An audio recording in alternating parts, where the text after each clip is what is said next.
if you are buying a home, you might not even be wondering this, but you should. What exactly is a deed? And what types of deeds are there? And how do they affect your ownership? Now, it's a really good question. I don't think I've ever been asked it. And it's extremely important because it affects how you own your property, or if you even own your property.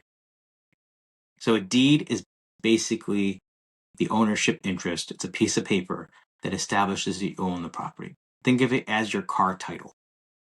It's the same concept, except for we want to call it a deed because there's some more steps that get involved with it.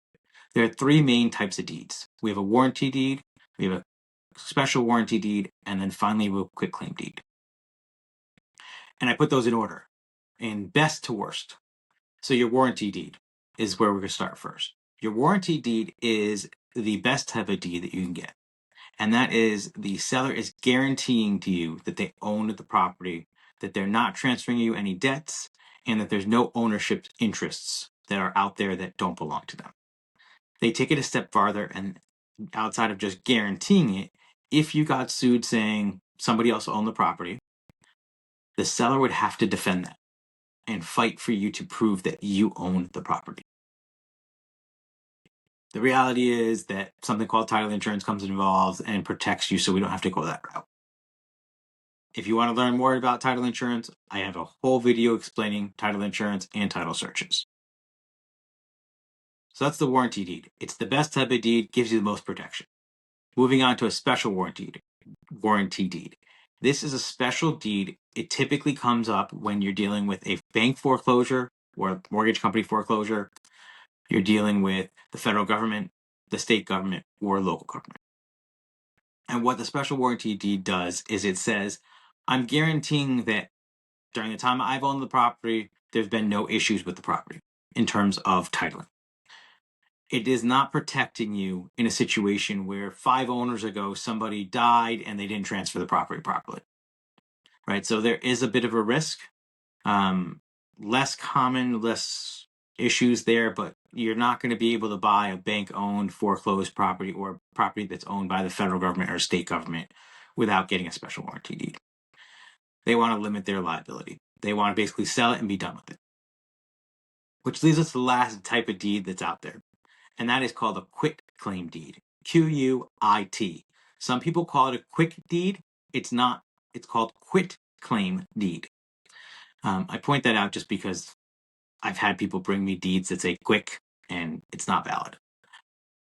So a quitclaim deed would be a deed that transfers what I own in a property to the next owner. Right? Where we see these commonly come up is mom and dad are giving you the house that they live in, and they don't want to deal with it anymore. A family member is transferring it, or you're putting it into an LLC. Those situations, it's fine because you know the parties involved. Now, if I wanted to sell you the Brooklyn Bridge, I would use a quitclaim deed to sell it to you. And the reason is because all I'm selling to you is my interest in the property. And I don't own the Brooklyn Bridge, but I could sell you it, and I could legally transfer you my interest, which is nothing. Now, you might have other problems. There might be fraud charges and other criminal charges you run into. So I wouldn't recommend it. But that is what you would do to transfer a property that you don't want to guarantee. And like I said, it commonly happens between family or if you need to put a property into an LLC. So that was a quick rundown of all the different types of deeds that we commonly see. There are other deeds out there, right? You'll have a trustee deed, you have an executor deed, which act as very similar as warranty deeds, but there's some little nuances. Same thing. There's something called a corporate deed. That's a deed coming out of an LLC or a corporation. It's basically the same thing as a warranty deed, but instead of an individual signing it, you're also getting it from an LLC or a corporation. And there's certain things language that they need in there. You don't need to stress over your closing attorney. We'll do that job.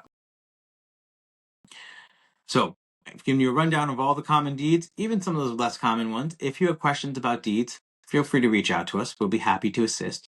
Or if you need to prepare a quitclaim deed because you want to transfer a property to a family member or an LLC you own, we're happy to help you.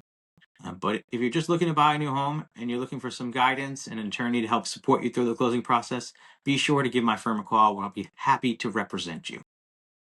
And congratulations on your journey to home ownership.